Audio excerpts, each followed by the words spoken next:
네, 여러분 안녕하세요. 한밤에 편히 주무셨습니까? 네, 오늘도 우리 하나님께서 잊지 않으시고 이렇게 아름다운 하루를 선물로 주셨습니다. 감사합니다.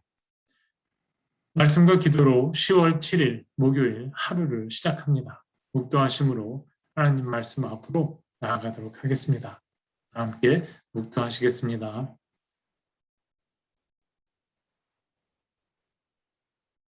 하나님, 저희를 기쁜 잠에서 깨워주심을 감사합니다. 그리고 하나님의 말씀 전 앞으로 말씀 앞으로 인도해 주심을 감사드립니다. 저희가 오늘을 하루를 살 일용할 양식을 주님께 구합니다.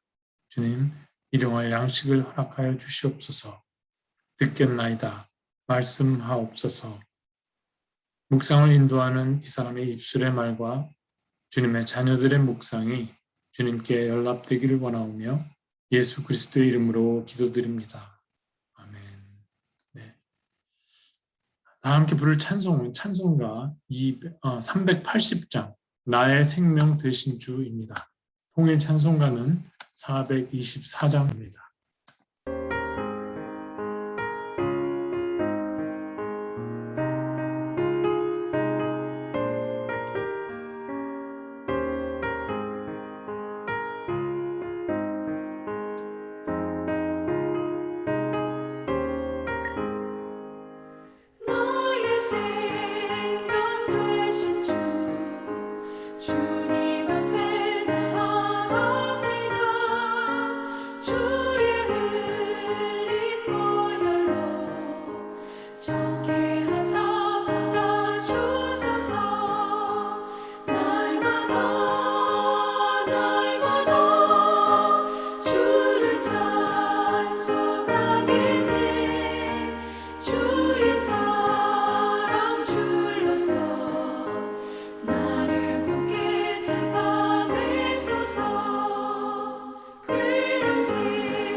세상 살아갈 때 주를 더욱 사랑합니다.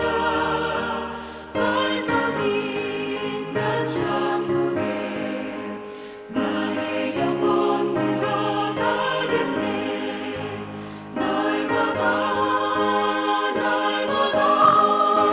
주를 찬송하겠네.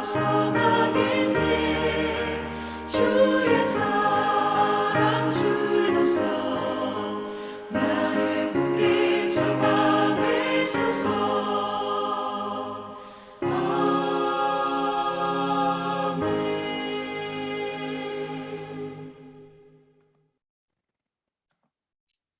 아멘. 아름다운 찬송입니다.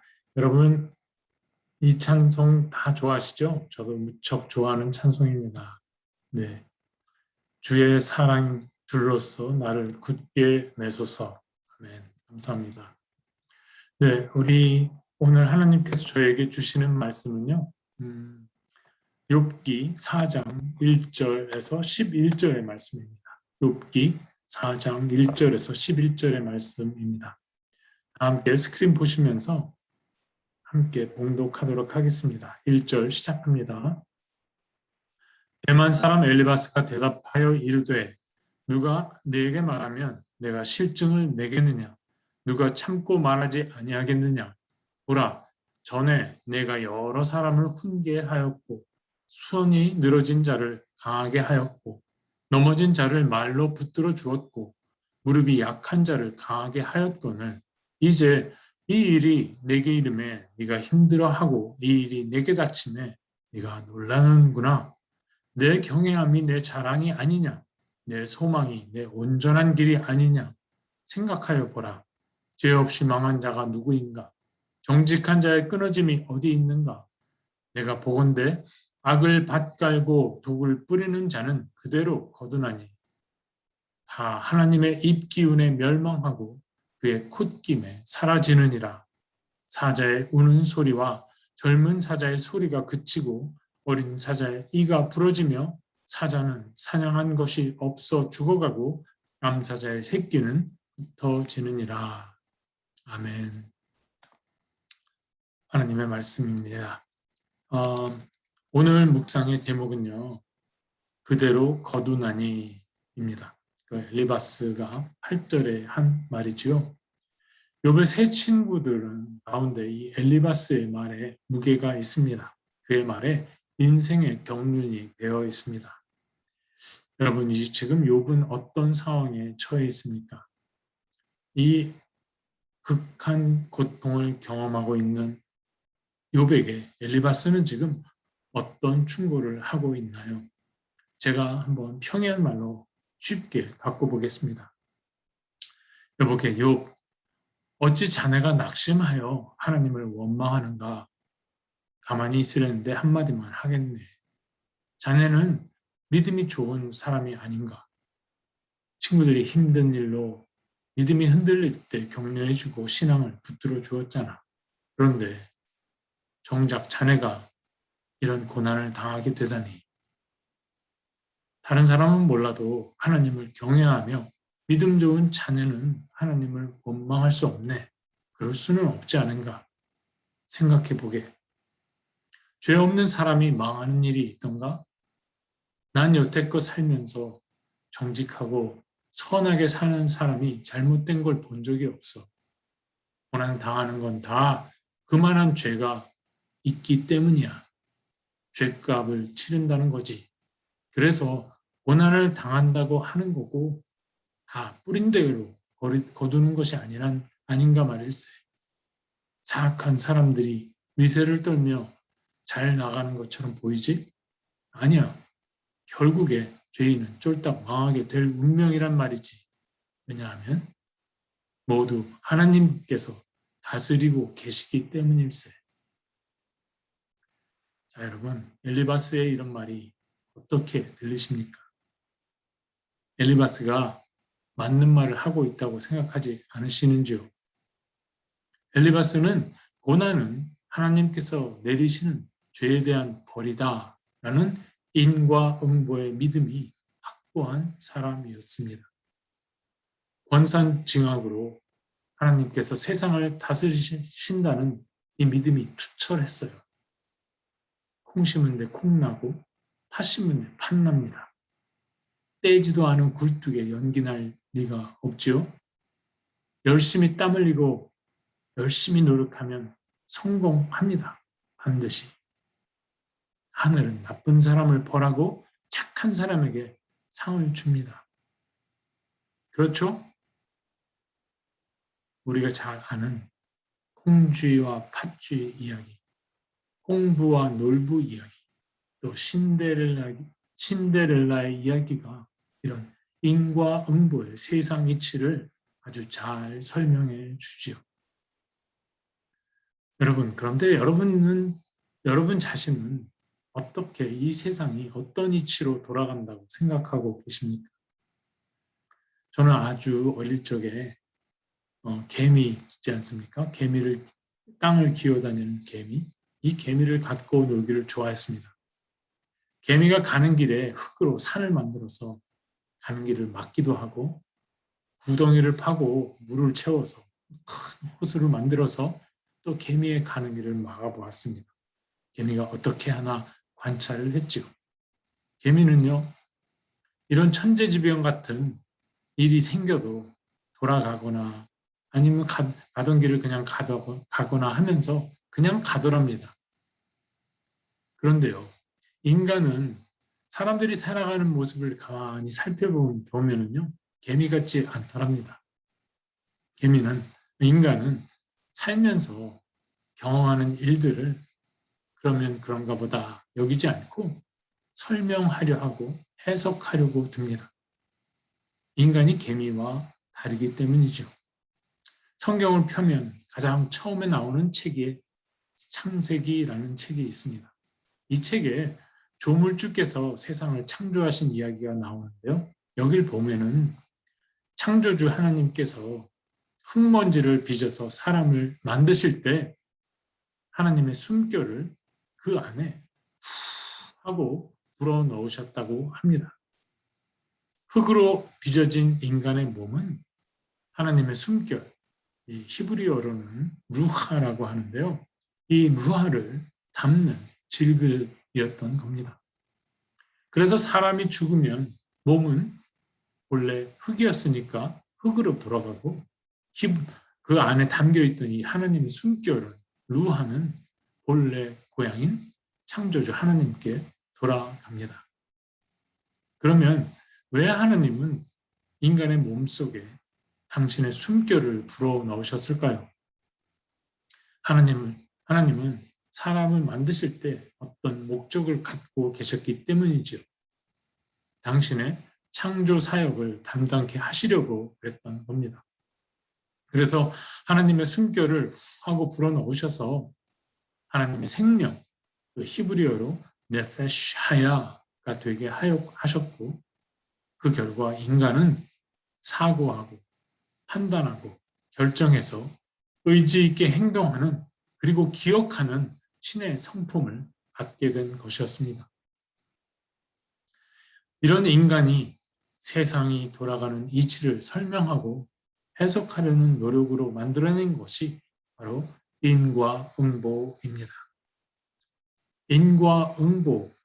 이 인과응보의 중심에 인간은 권선징악으로 다스리시는 조물주를 모셔옴으로써 인과응보는 신앙으로 탈바꿈하게 되고, 인과응보는 동서고금을 막론하여 우주의 삼라만상을 설명하는 가장 설득력 있는, 가장 막강한 종교적 원리가 되어버렸던 겁니다. 여러분도 이 인과응보라는 색안경을 하나쯤은 쓰고 계시죠? 자, 그런데요. 지금 묵상하는 욥기에서 우리는 아주 놀라운 것을 경험하게 됩니다. 그것은 하나님께서 욥기를 말씀을 통해 인과응보라는 프레임의 기초를 무너뜨리셨다는 사실입니다. 다시 말해서 하나님은 인간이 지어낸 인과응보의 틀로 설명되거나 이해되어지길 거부하시고 예히에 아쉘 예히, 영어로 I am who I am, I shall be whom I shall be, 즉 나는 스스로 있는 자다 라는 하나님의 주권을 회복하십니다. 이것이 욥기 말씀의 핵심인데요. 인과응보는 하나님께서 만들어내신 창조의 원리가 아닙니다. 그것은 인간들이 만들어낸 현상을 이해하는, 세상이 돌아가는 이 현상을 이해하는 틀, 하나의 프레임에 지나지 않는다는 것입니다. 맞을 수도 있고 맞지 않을 수도 있습니다. 그래서 자신도 모르게 인과응보를 인생의 원리로 착각해서 여기에 집착하면 할수록 하나님의 창조 섭리에 눈이 멀고 귀가 먹습니다. 인과응보로만 세상을 이해하려는 사람은 마치 막다른 골목과도 같고 때론 무섭고 나아가 잔인하기까지 합니다. 세상이 돌아가는 이치를 설명하려고 지어낸 인과응보에 도리어 인간이 스스로 노예가 되어버린 형국이지요. 인과응보가 하나님과 인간과 인간 사이의 생명관계를 억죄는 족쇄가 되어버렸던 겁니다. 엘리바스가 말합니다. 그대로 거두나니. 그 말은 인과응보를 의미하는 것이었습니다. 욥의 다른 두 친구 빌닷 그리고 소발도 다르지 않았습니다. 그들은 모두 인과응보의 노예가 되어 있었습니다. 이것은 우리들도 쉽게 빠질 수 있는 아주 비극적인 상황인 것입니다. 어떤 프레임을 만들어 놓고 거기다가 하나님을 끌어다 모시는, 그래서 진리인 줄만 알고 열심히 믿었는데 정작 거기에 하나님이 계시지 않는 그런 비극적인 상황 말입니다. 엘리바스는 아주 기초적인 중요한 사실을 한 가지 놓치고 있었습니다. 그것은 욥기 1장 1절의 말씀입니다. 욥은 온전하고 정직하여 하나님을 경외하며 악에서 떠난 자더라. 이 말씀은 하나님의 선언이자 욥기의 대전제입니다. 욥의 세 친구들은 이 부분을 몰랐다 할지라도 우리는 욥기를 묵상하며 이 부분을 잊거나 잃어버려서는 안 됩니다. 그래서 지금 욥이 당하고 있는 이 엄청난 고통은 이유 없는 고통이라는 등식이 성립하는 것입니다. 이유 없는 고통, 그것은 욥의 고난이 인과응보로는 설명되어지지 않는 고난이라는 이야기입니다. 여러분, 오늘 본문 묵상에서 우리는 욥보다는 이 엘리바스에 초점을 맞추어야 합니다. 이유 없는 고통으로 아파하는 욥을 앞에다 두고 바른 믿음의 충고를 하는 이 엘리바스가 여러분들은 지금 어떻게 보이십니까? 엘리바스의 이 충고를 듣고 욥이 얼마나 억장이 무너졌을까요? 엘리바스의 믿음에 기초한 이 올곧은 충고가 이유 없이 엄청난 고통 중에 있는 욥의 아픈 마음을 후벼 팠을 것 같습니다.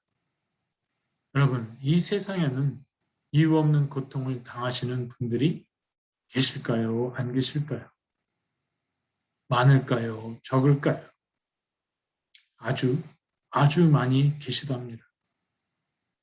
가까운 밴더빌트 대학 어린이병원에 가면은요, 태어나면서부터 불치의 병을 갖고 태어난 어린이들이 많습니다. 그러면서도 그 아이들은 방글방글 웃습니다. 그 모습을 바라보는 부모의 마음은 어떨까요? 불의의 사고로 귀한 자식을 잃은 부모님들도 계십니다. 가난한 가정에서 태어나서 새벽부터 밤 늦게까지 직업을 3가지나 감당하며 가족을 부양하는 청년들의 고달픈 삶은 어떻게 설명하겠습니까? 이루다 헤아릴 수가 없겠지요. 또 저에게 이런 질문을 하시는 분도 계셨습니다. 왜 착한 사람이 더 못 살고 악한 사람이 더 잘 사는 거예요? 여러분, 들판에 나가면 이름 모를 들꽃들이 저마다 향기와 색과 모습을 하고 소담스레 피어 있죠. 인간의 삶도 이런 들꽃과도 같습니다. 어느 하나 빠짐없이 창조주 하나님은 그 자체로 의미 있고 귀하게 여기십니다. 내 색깔, 내 향기, 내 모습을 기준 삼아서 다른 꽃을 폄하하거나 또 다른 꽃들의 향기, 색깔, 모습을 닮으려고 내 것을 하찮게 여기지 말았으면 좋겠습니다. 우리는 모두 창조주께서 꽃마다 심어 놓으신 그 하나의 뜻을 볼 줄 알고 소중히 서로 가꿔주고 귀하게 여겨주었으면 좋겠습니다. 지금까지 제 인생을 돌아보면요, 저는 아주 많이 욥의 친구 엘리바스처럼 고통을 받는 사람들에게 올곧은 믿음의 충고를 해댄 그런 강한 사람이었습니다. 왜 그러고 있냐? 힘내라. 믿음으로 어서 회개하고 일어서라. 어떤 사람에게는 힘이 되었을 그 말이 또 어떤 사람에게는 큰 상처가 되었을지도 모릅니다. 고통받는 사람의 마음에 들어가 함께 울며 아파하기보다 단선적이고 획일적인 신앙과 믿음의 잣대를 인정머리 없게 오만하게 들이댔던 겁니다. 그때 그 모습을 떠올리니 얼굴이 후끈후끈 달아오릅니다. 이게 바로 종교의 우매성이라는 것입니다. 이제는 강해지기보다는 연약해지고 싶습니다. 내 삶에 타인을 위한 공간이 더 많아졌으면 좋겠습니다. 여러분, 성경은 오직 믿음 하더라도 사랑이 없으면 아무것도 아니라고 하지요. 사랑 없는 믿음은 딱딱하고 모질고 잔인할 수 있거든요. 사랑과 믿음이 일치되지 않을 바에야 그런 믿음을 제쳐두고 사랑을 좇는 게 잘 사는 길이라고 생각합니다. 내가 믿는 믿음은, 내 힘으로 믿는 믿음은 나의 의로 통하지만은 나를 내려놓는 사랑은 하나님의 의로 통합니다. 그게 십자가의 인생이 아니겠는지요. 여기까지가 오늘 본문에서 여러분들과 함께 나누고 싶은 저의 묵상이었습니다. 말씀을 마치면서 여러분들께서 꼭 한번 읽어보셨으면 하는 책을 한 권 추천드리면서 물러가고자 합니다. 잠깐만요. 슬라이드를 한 장 보여드리겠습니다. 네, 슬라이드 보이십니까? 창세기 반 교재로 쓰려 했던 것인데요. 소설가 박완서님의 한 말씀만 하소서라는 책입니다. 이 책은 선생님께서 1988년 여름에 아들을 잃고 난 후에 쓰신 일기를 모아놓은 것입니다. 책에 이런 부분이 있어서 여러분들과 함께 읽어보고 싶어서 인용해 왔습니다. 들어보시죠. 뭐라고 위로의 말을 해야 할지 몰라 쩔쩔매는 상대방을 볼 때는 그 자리에서 당장 꺼지고 싶은 마음밖에 없었다. 그러다가 겨우 생각해낸 말이 잊으라는 소리다. 어쩌면 그렇게 한결같이 잊으라는지. 세월이 약이라는 소리도 잊으라는 소리의 딴 표현이겠다. 잊으라는 소리를 들을 때처럼 격렬한 반감이 솟구칠 때도 없다. 그 애는 25년 5개월 동안이나 나를 행복하게 해 주었다. 내 기쁨이요, 보람이요, 희망이요, 기둥이었다. 우리는 자식을 가르칠 때 남의 은혜를 잊지 말라고 가르친다. 배운 망덕은 가장 타기할 부도덕으로 친다. 곤궁했을 때 받은 얼마 안 되는 금전적인 도움이나 우울한 날 말동무해준 친구의 우정도 잊지 않고 오래 기억하는 게 사람의 도리이거늘 어떻게 25년 5개월 동안이나 나를 그렇게 기쁘게 해준 아들을 잊는 게 수라고 말할 수 있을까?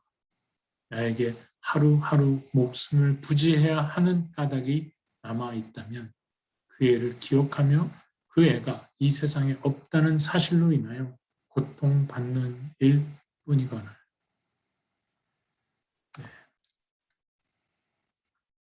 저는 이 일기를 읽고 난 후에 다짐을 하나 했었습니다.